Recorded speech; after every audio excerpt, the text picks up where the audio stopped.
Carpe diem, my name is Ultranatic, a lover of animation and reality shows, so you might be familiar with my reviews on the show that I think combine together the best, Total Drama Island.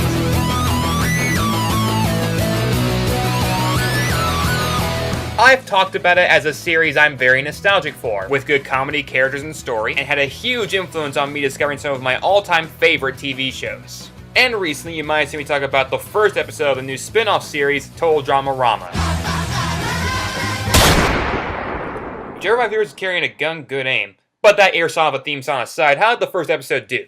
Well, it had a surprisingly mixed reaction. Many people claim it was actually really funny and kind of fresh, but others saw it as confusing, weird, and overall not a good product. I'm closer to the latter of those, but honestly I do want to see more of this show. Why? Well, the show is to me what Teen Titans Go is to the fans of Teen Titans. That's not where I was going with this. No, what I meant was that it was a strange, lesser quality knockoff that just wanted to shift in tone to be seen as its own thing. And as far as the first episode went, it succeeded. It's clear some passion went into the show. Except for the music. And I think it's only fair for me to analyze the show for what it is than what other people want it to be. So I've decided to make a side series where I talk about the Total DramaRama episodes separately from its parent show. So prepare yourselves for the first official installment of Total Rama Reviews.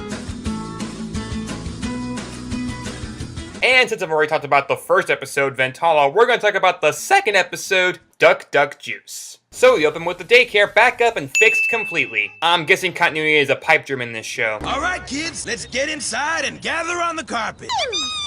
Phase 1 completed. Phase 2, act cool and escape this place. So here's Duncan again trying to escape the daycare for seemingly no reason. My guess is we'll never figure it out. That rainbow clip. Hold up. Freeze frame that.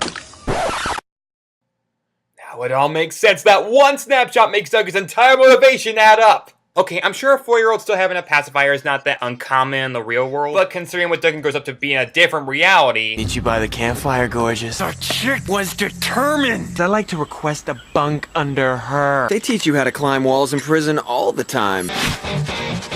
Help me! Or are you? It's especially hilarious to discover that he's probably been a mama's boy the entire time. And no, a pacifier doesn't immediately equal a babyish need for attention, but considering what he just said... Act cool and escape this place. He clearly wants to be as level-headed as he can be for a toddler, so his pacifier, at least while he's away from home, might be his only way of staying grounded until he gets picked up. And that's why he wants to get out of daycare, because he misses his mommy. Okay, it's probably a stretch, but I shipped these two together, so shouldn't you expect this from me by now? That rainbow clay is so pretty! Don't touch it. It's mixed with rocket pop candy. And when I get it wet, it'll blow the door open and I can escape. So apparently he thinks the science behind Mentos and Coke balls applies here too. Okay, should I take any of this that seriously? No, so I'll try to appreciate it at least as a kid's show. Because that is what it is, a more kid-friendly version of the original. As displayed by the characters... Story time! Acting like preschoolers. I know I don't mean loud, hyperactive little Sonics. I mean just as wide-eyed little children with simple needs. Watch here as they sit on the carpet for story time when Chef is absent. Story! Where's Chef? Odd, considering that he called the kids in. Let's get inside and gather on the carpet. You're the best part of my day. I don't know if I could do what I do if I didn't have you. Now I'm just Bane, he's talking to a beautiful woman and not a beautiful woman. I mean it, Rainbow Juice. Oh, he's talking to a drink. As stable caretakers do. Chef? Are you talking to a cop? Wow, even Owen, a kid who probably has imaginary friends named Coco and Gary, understands how strange this is. Owen! Can I help you with... It's story time! Everyone's on the carpet waiting! Yeah, considering you called us in and then ditched us. I get the whole bad caretaker thing, but this is confusing. You're inside where no kids are at, call them in, then immediately go to another room for an intimate moment with your beverage. I mean it, Rainbow Juice. You mean everything to... I'm like, do you two want to be alone? Actually, if he did want to be alone, why bother calling the kids in? I mean, there might be a schedule for these kids, but it's not like they're old enough to tell time. Hey, that's Courtney's doll from the last episode. My Hannah Hug doll! So this show does follow continuity then? Forget it. Noah, you're supposed to be sitting crisscross applesauce. Otherwise, there's no story time. But I don't like applesauce, so... Rules are rules, and they're kind of my jam.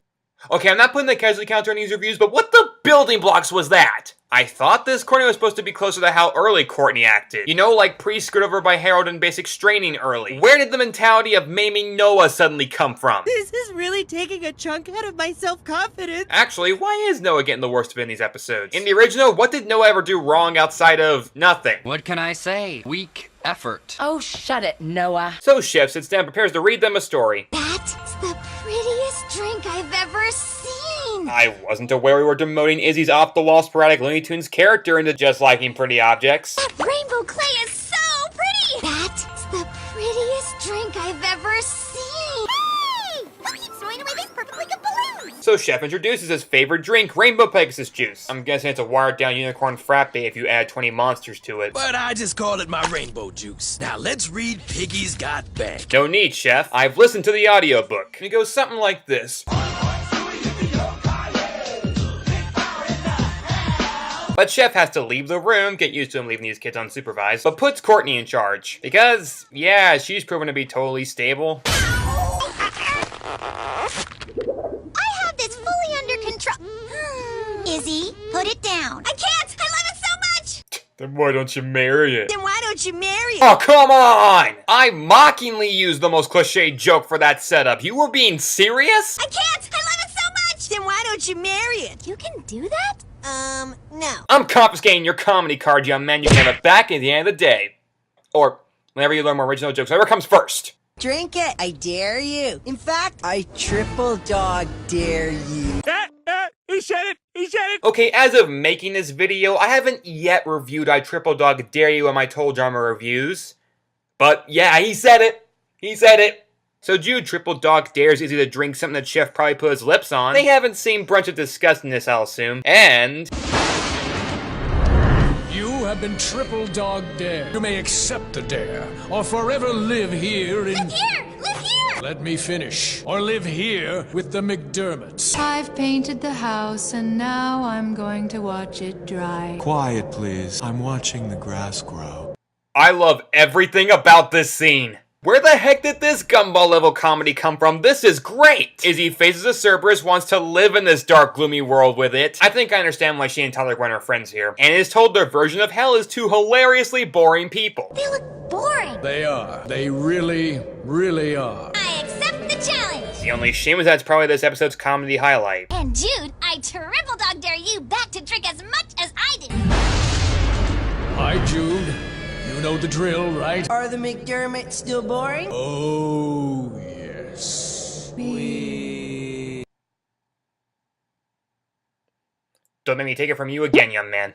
So Izzy and Jude drink their future diabetes with 2 straws? Yeah, why would Chef have 2 straws? To drink it faster? If that were the case, he probably would have already drinking half of it. Regardless, it turns him into a Skittles commercial.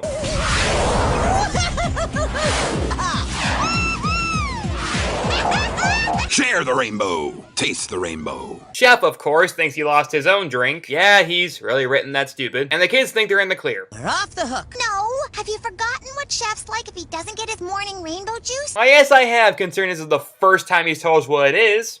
Remember? That's the prettiest drink I've ever seen. What is it? This is my favorite drink. So we cut to another flashback in the style of Owens from the Sucky Outdoors, which shows Chef as Pink Trigon and...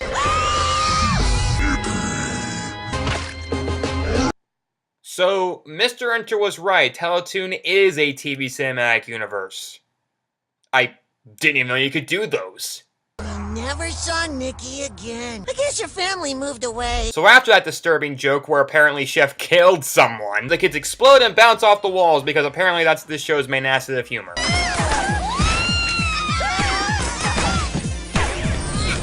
The tops are made of the rubber, the bottoms are made of the strings, the bouncy, flouncy, flouncy, pouncy, fun, fun, fun, fun, fun. But the most wonderful thing about chickens is I'm the only... They break through the walls, which I doubt Chef will notice. I'm not even being sarcastic there. And Courtney comes up with a plan. We need to buy Chef a new juice. I need everyone's money right now. Ow! Stop! If people threw money at me, the last thing I'd tell them is stop. Also, are Canadian 4-year-olds the equivalent of Beverly Hills teenagers just walking, talking ATMs? My, where did you get all that money? I'll I'll go buy it. Would you trust you with a job this important? No. So Duncan have to sneak past Chef while he calls for his rainbow juice. Rainbow juice? Come out, wherever you are. Someone commit him already. The front door is always locked. Chef, did you maybe leave it outside? Rainbow juice! Not outside.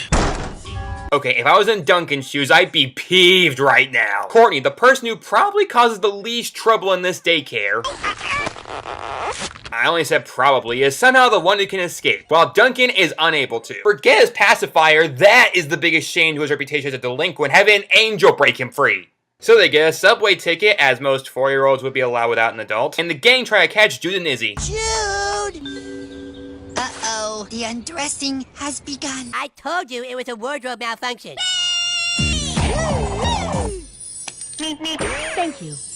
Meanwhile, Chef is still questioning everything around him for his drink. Most of me is concerned, but a small part of me does find it funny. Have you seen Rainbow Juice? Rainbow Juice, are you in here? Rainbow Juice, where are you?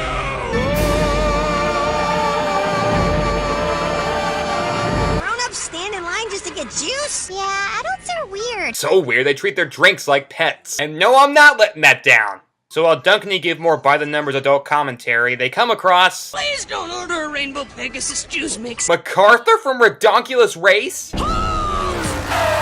You went from police cadet to barista. If anyone got the short end of the stick in this alternate universe, she did. I hate my life so much. She begs them not to order the drink that also happens to be their store logo. And Duncan reveals he's going to just run away from daycare. I've gotten a taste of freedom now, and I'm not going back to the daycare.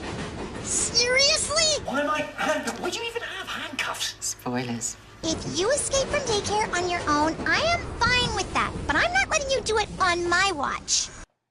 Surprisingly reasonable, I guess all is fair in Love and War. And okay, these two aren't exactly a couple here. They're as much a couple as, say, Pebbles and Bam Bam are in Cave Kids. All 10 of you who saw that. The point is, romance isn't exactly key here, as much as just interactions. We need to buy Chef a new juice. I'll go buy it. I will be coming with you. I mean, would you trust you with a job this important? No.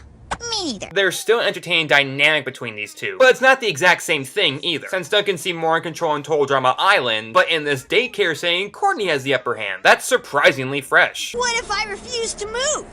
Then how would... Okay, forget what I said earlier. That is the funniest moment in this episode.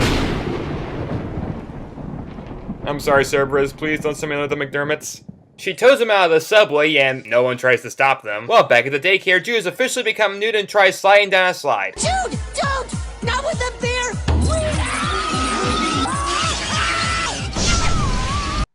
Thanks, we needed that visual to fully understand the joke. Where's Izzy? But you can't catch me. Spider-Man, Spider-Man, does whatever a spider can. Doug can make it back safely and uncaught by Chef, and Izzy's sugar rush finally calms down. That was the funniest triple dog dare ever! I smiled so much my cheeks are sore. Yeah, so are mine. You made that joke work. How'd you make that joke work? So everything's par for the course, and Izzy reveals she made a rabbit out of Duncan's clay from earlier. Have a widow drink, bunny. Don't get it wet! Have you ever watched Gremlins? So it explodes right by Chef's drink and destroys the bottom. Sure, I'd bite at this point. Speaking of which, if he was so obsessed with finding this drink, why not just call someone to buy him another one? I never think things through. Is it story time now? Rainbow Juice! So, final verdict? Funny, but not perfect. I've heard people say this episode is a lot better than the first one, and I can see where they're coming from. There's some real off-the-wall humor in it, and the characters that we know and love still do a good job of acting like themselves. But it's still a clumsy story, has awkward, unfunny moments here and there, and is clearly not run on any kind of logic. But I guess I kind of respect that about this show. It tries to be familiar, but different enough to stand on its own 2 feet. So Duck Duck Juice gets a legitimate thumbs up. And Cartoon Network will be releasing these other episodes soon enough. Will I review all of them? We'll have to just wait and see on that. Until then, let's see what's in store for us on the next episode of the original Total Drama Island. Girl, you've got to put Trent out of your head. I just miss him so much already. Nothing heals a broken heart like revenge. Alright, a war's a-brewing. What? I'm bouncing off the walls again. Whoa, and I'm looking like a fool again. Whoa.